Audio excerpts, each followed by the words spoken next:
waxaan dadka Soomaaliyeed u soo jeedinayaa inay maanta sii gartaan inay gumaysiga arrinta ka sii durugtay xabasho inay gaartay heer ay tiraahdo qof kastoo Soomaaliya hala dilo waxa weeye ereygii murtiyeed ku sheega ahaa ee ugu dambeeyay ee ay ku hadleen dhuuxiisa la dhuuxa waxa weeye xididada ha loo baxsho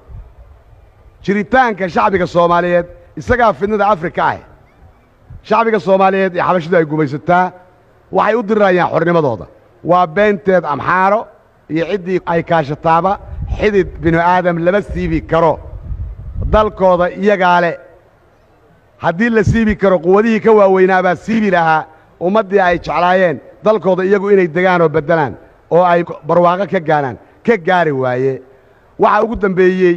Rhodesia ama Zimbabwe yaa ugu dambeeyey ayaan Smith yaa ka qaab daraa ka foolxumaa iyagiyo South Africa iskaashaday maxay u siibi waayeen xididada shacbiga Zimbabwe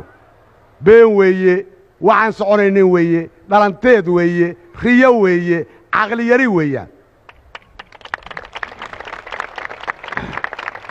maaha jamhuuriyadda dimuqraadiga Soomaaliya oo qura arrintu waxay u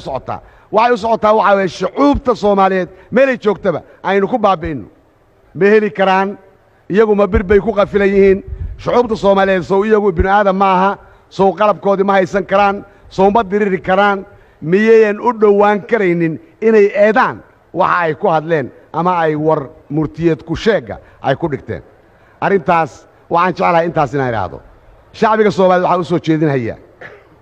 wakaas maaga amaba haddii aynu